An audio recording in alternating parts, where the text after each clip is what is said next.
அனைவருக்கும் வணக்கம். இன்றைக்கு நம்ம வீடியோவில் என்ன பார்க்க போகிறோம்னா, நம்முடைய சக்கரங்கள், அதாவது 7 சக்கரங்கள் சொல்கிறாங்க. மனிதனை இயக்குவிக்கக்கூடிய அந்த 7 சக்கரங்கள், மனிதனை இந்த சக்கரங்கள் தான் என்ன பண்ணுது, மனிதனுடைய இயக்கத்திற்கு காரணமாக இருப்பது இந்த சக்கரங்கள் தான். அதாவது மூலாதாரத்திலிருந்து மூலாதாரம், சுவாதிஷ்டானம், மணிப்புரகம், அநாதகம், விஷுத்தி, ஆக்ஞா, சகசிராரம் என்று 7 சக்கரங்கள் நம்முடைய உடலுக்குள்ளே சூட்சும உடலில் நமக்கு 7 சக்கரங்கள் இருக்குதுன்னு சொல்கிறாங்க. இதை நம் கண்களால் பார்க்க முடியாது, சூட்சும நிலையில் இருக்கக்கூடியது அப்படின்னு சொல்கிறாங்க.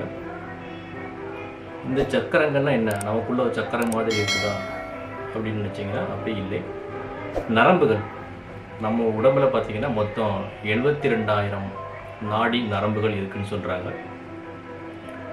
அதில் இந்த நரம்பு முடிச்சுகள், நரம்புகள் எங்கே சென்று அதனுடைய முக்கியமான ஒரு இடத்துல நரம்புகள் கொண்டு சேருகின்றதோ அதைத்தான் என்ன பண்ணுறாங்க, ஒரு ஜங்ஷன் பாயிண்ட்னு சொல்கிறாங்க. அதைத்தான் ஆன்மீகத்திலே சக்கரங்கள்னு சொல்கிறாங்க.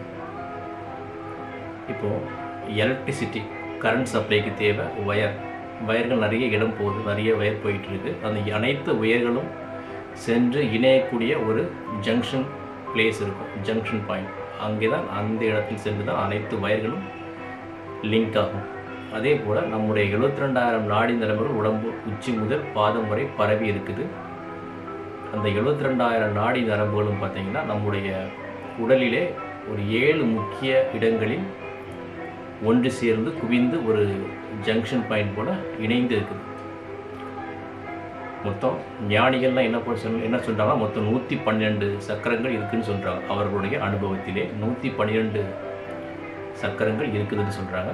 அதாவது 112 நரம்பு முடிச்சுகள், நரம்பு ஜங்ஷன் இணையக்கூடிய அந்த ஜங்ஷன் பாயிண்ட் இருக்குதுன்னு சொல்கிறாங்க. ஆனால் அனைவருக்கும் தெரிந்த வகையிலே பார்த்திங்கன்னா 7 முக்கிய ஆதாரங்களை சொல்கிறாங்க. 7 இடங்களில் முக்கியமாக வந்து அந்த நரம்புகள் இணைகின்றது. இதை தான் சக்கரங்கள்னு சொல்கிறாங்க. அப்படி பார்க்கும்போது இந்த சக்கரங்களுக்கு முதலில் பார்த்திங்கன்னா நம்முடைய மலதுவாரம், நம்முடைய பிறப்புறுப்பு, இவைகளுக்கு இடையே இருக்கக்கூடிய ஒரு நரம்பு முடிச்சு, ஒரு சக்கரம், அதுதான் மூலாதார சக்கரம்னு சொல்கிறாங்க.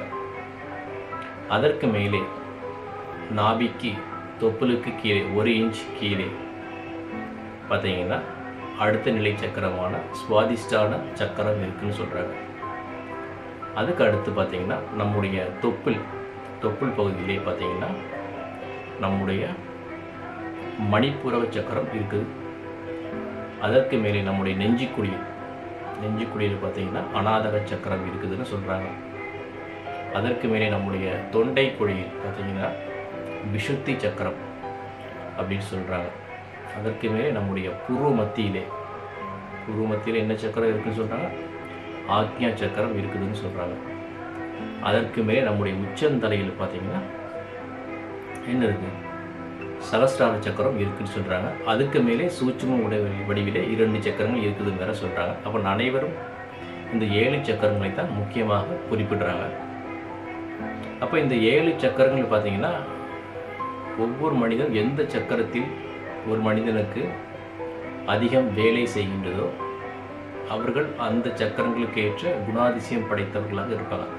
ஒவ்வொரு சக்கரங்களுக்கும் பார்த்திங்கன்னா ஒவ்வொரு குணாதிசயம், ஒவ்வொரு குணங்கள், ஒவ்வொரு இயல்புகள் இருக்கும். ஒவ்வொரு உணர்வுகள், ஒவ்வொரு இயல்புகள் ஒவ்வொரு சக்கரத்திற்கும் இருக்கும். எந்த சக்கரம் எந்தெந்த மனிதருக்கு அதிகமாக தூண்டப்பட்டிருக்கின்றதோ அந்த சக்கரத்திற்கு ஏற்ற குணாதிசயம், இயல்புகள் அந்தந்த மனிதர்களுக்கு அதிகமாக இருக்கும்.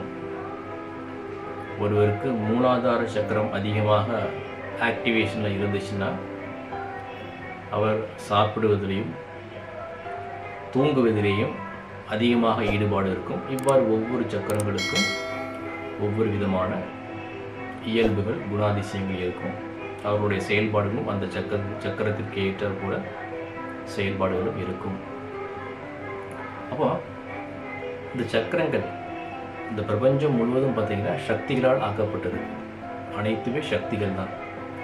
இந்த சக்திகள் இந்த ஆன்மா என்பது இந்த உடல் எடுத்து இந்த உலகத்திலே அனுபவங்களை அனுபவிப்பதற்காக இந்த உடல் எடுத்து வந்திருக்கிறது.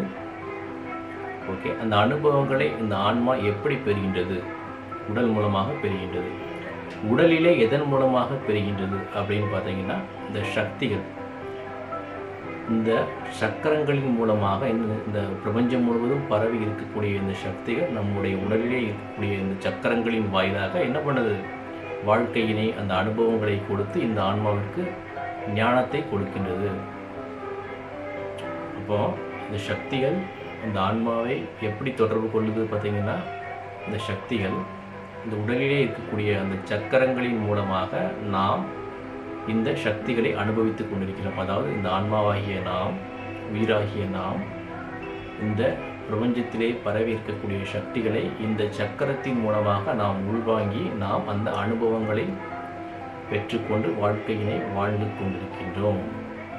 சக்கரங்களின் மூலமாகத்தான் நம்ம என்ன பண்ணுறோம்? இந்த உயிரானது உடலிலே இருக்கக்கூடிய சக்கரங்களின் மூலமாக இந்த சக்திகளை அனுபவித்துக் கொண்டிருக்கின்றோம். சக்திகள் பலவிதமான சக்திகள் இருக்குது, பலவிதமான சக்திகள், உணர்வுகள் இருக்குது. இந்த உணர்வுகளை சக்கரங்களின் மூலமாக நாம் அனுபவித்து கொண்டு வாழ்க்கையினை வாழ்ந்து கொண்டு இருக்கின்றோம். இதுதான் முக்கியமான விஷயம். கூறியது போல மூலாதாரம், சுவாதிஷ்டானம், மணிப்புரகம், அநாதகம்,